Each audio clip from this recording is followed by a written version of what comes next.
This is Neil Patel, helping you succeed through online marketing. All right, so we're going to talk about Netflix's genius Instagram strategy. Look at the insane number of Instagram accounts owned by Netflix. This is written by David Park on Twitter, or X.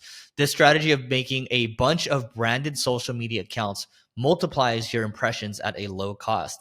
Netflix has divided their accounts by country, genre, medium, so like film, TV, comedy. Dude, no wonder. I didn't know they had this many accounts on Instagram, but I've seen so many of their accounts, specifically like show-related ones. It's kind of crazy. The biggest companies in the world, Netflix, Coke, Disney, etc., also multiply their accounts. So hopefully this can strengthen your conviction to try this strategy as well. Do you guys do this for MP Digital? No, we don't. Typically, our brands don't have that many products. But what's funny is we do have clients that have like 20, 30, 40 different accounts on Instagram. But keep in mind, they're like large enterprises worth hundreds and hundreds of billions, or if not trillions of dollars. And they've gone that many brands because they've acquired like 10 companies a year for a long time.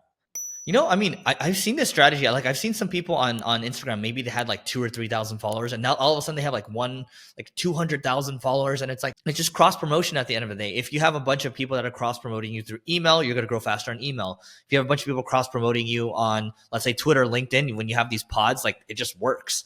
That's how I've seen a lot of these people go from zero to a lot on Instagram, just by leveraging all these like Instagram pod accounts and just paying them some money, and then all of a sudden they've grown. So it's a strong strategy. It's just something that we've seen in other channels, and we've seen it just poured over to here. The one thing I have seen people replicate, and Netflix wasn't the first to do this. I know a lot of businesses who have tons of different social accounts based on the country they're in. Because we work with some companies that are in literally most of the major countries, if not all the major ones that they're allowed to do outside of sanctions. Because some people, like in the United States, businesses aren't allowed to do business in places like Iran, right, due to government sanctions. There's a few other countries as well. But what you'll see is them just creating social profiles in every single language that their customers are in. All right, so that is it for today. It's a short one. Please don't forget, rate, review, and subscribe, and we'll see you tomorrow.